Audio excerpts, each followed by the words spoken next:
नन्हा एक किसान था और अपने खेत में काम कर रहा था।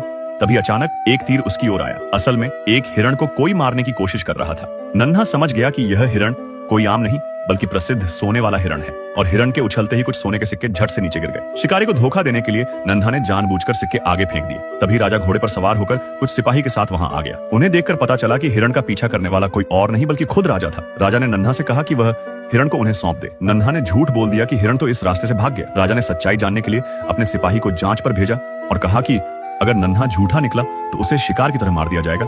सौभाग्य से सिपाही को वही सिक्के मिले जो नन्हा ने फेंके थे। इस तरह नन्हा बच गया। राजा के जाने के बाद हिरण फिर बाहर आया और बताया कि वह जब भी दौड़ता है उसके पीछे सोने के सिक्के गिरते हैं। इसी वजह से राजा उसका पीछा कर रहा था। तभी एक व्यक्ति गधे पर सवार वहां आ गया। हिरण को भागना पड़ा। व्यक्ति ने गधे को हिरण के पीछे दौड़ाने की कोशिश की पर गधा जिद्दी निकला और सिपाही गिर गया। यह देखकर बंदर भी हंस पड़े। व्यक्ति गुस्से में आ गया और नन्हा को हिरण के बारे में बताने के लिए धमकाने लगा, पर नन्हा नहीं डरा। वह व्यक्ति महल गया और राजा से नन्हा की शिकायत की। राजा ने व्यक्ति के साथ नन्हा को पकड़ने के लिए सैनिक भेजे, लेकिन जैसे ही वह नन्हा को पकड़ने लगे वहां शेर आया और डर के मारे सब तीतर बीतर हो गए। शेर व्यक्ति की ओर बढ़ने लगा और तभी नन्हा झट से अपने बैल में बैठकर आया और शेर को भगा दिया। वह नन्हा को पकड़कर राजा के दरबार में ले गए। राजा ने नन्हा को 10 दिन दिए कि वह हिरण को ढूंढ कर लाए, वरना उसे मार दिया जाएगा। राजा ने उस व्यक्ति को भी नन्हा के पीछे भेज दिया। रास्ते में एक पक्षी का शोर सुनकर नन्हा को पता चला कि एक हरे सांप ने पक्षियों के झुंड पर हमला कर दिया है। नन्हा ने एक पत्ते का कटोरा बनाया और कटोरे में सांप को दूध देकर पक्षियों को बचाया। शुक्रगुजार पक्षी नन्हा को हिरण की तलाश में मदद करने लगे। फिर नन्हा को रास्ते में एक गड्ढे में फंसे शेर के 2 बच्चे दिखे। वह तुरंत उन्हें बचाने लगा। तभी मां शेर वहां आई।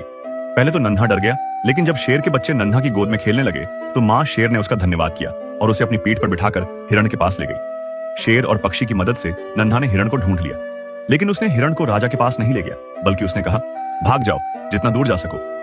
हिरण ने नन्हा को सोने के सिक्के और एक बांसुरी दी और कहा, जब भी इसे बजाओगे मैं आ जाऊंगा।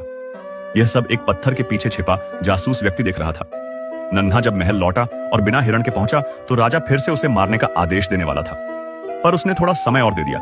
लेकिन नन्हा ने फिर भी कुछ नहीं बताया। राजा ने नन्हा को मारने का आदेश दिया ही था कि उधर से वह व्यक्ति दौड़कर आया और राजा को सब कुछ बता दिया। राजा ने बांसुरी छीन ली और उसे बजाया। तुरंत हिरण वहां आ गया। राजा ने हिरण को डराकर कहा कि वह और सोने के सिक्के निकाले, वरना नन्हा की जान ले लेगा। हिरण ने एक झटका दिया और सीढ़ियां सोने से भर गईं। यह देखकर सैनिक भी लोभ में आ गए, पर राजा का लालच बढ़ता गया। उसने कहा, और निकालो। हिरण ने फिर से सोने के ढेर लगा दिए। अंत में राजा के ही सामने सारे सोने के सिक्के मिट्टी में बदल गए। राजा का लालच ही उसकी हार बन गया। नन्हा और हिरण मौके का फायदा उठाकर वहां से भाग निकले और फिर कभी नहीं लौटे।